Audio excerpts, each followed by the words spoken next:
Tahukah kalian di manakah Allah Subhanahu wa Ta'ala saat ini berada? Dan dari mana Allah itu berasal?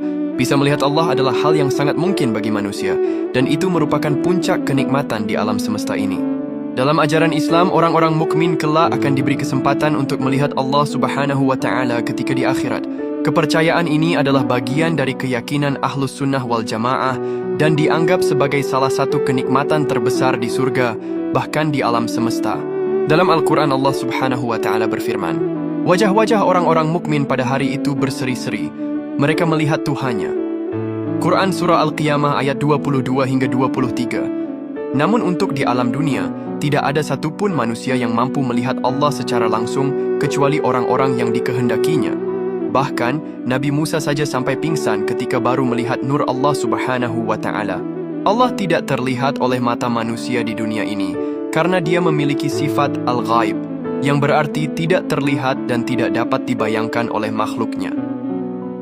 Sifat ini dijelaskan dalam Al-Quran dan hadis, serta menjadi bagian dari keimanan seorang muslim. Tuhan seluruh umat manusia ini bukanlah berbentuk seperti manusia, berhala, patung, matahari, atau makhluk dan benda yang ada di alam semesta ini. Sebab, wujud Allah itu berbeda dengan wujud makhluk-makhluknya, dan wujud yang sebenarnya hanya Allah lah yang mengetahuinya. Lalu pertanyaannya, di manakah Allah sekarang berada? Ayat-ayat Al-Quran dan hadis-hadis syahih menjelaskan bahwa Allah itu berada di atas arsy, atau yang sering diartikan sebagai singgasana Allah. Meskipun berada di atas arsy, Allah juga menegaskan bahwa Dia bersama dengan makhluknya dan tidak terpisah dari mereka. Ini berarti Allah mengetahui segala sesuatu yang terjadi pada hamba-hambanya di bumi, dan Dia dekat dengan mereka dalam doa dan ibadah. Oleh karena itu, sebenarnya Allah itu tidak terbatas oleh ruang dan waktu seperti makhluknya. Dia ada tanpa permulaan dan tanpa akhir, dan keberadaannya tidak bisa dibatasi oleh ruang fisik seperti manusia.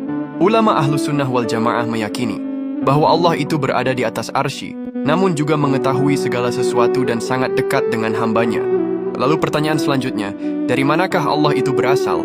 Sebenarnya, pertanyaan tentang dari mana Allah itu berasal adalah pertanyaan yang salah. Dalam konsep Islam, Allah adalah sang pencipta dan bukan makhluk yang diciptakan. Allah juga bersifat qidam, atau ada tanpa permulaan dan baka kekal abadi, tidak memiliki awal dan tidak memiliki akhir. Allah Subhanahu wa Ta'ala adalah zat yang menciptakan segala sesuatu termasuk waktu dan ruang. Oleh karena itu, tidak mungkin Allah memiliki awal atau berasal dari sesuatu. Semoga dengan penjelasan ini kita bisa mengenal Allah lebih dekat lagi dan memperkuat iman kita kepada Tuhan pencipta alam ini. Amin. Allahumma sholli ala Sayyidina Muhammad.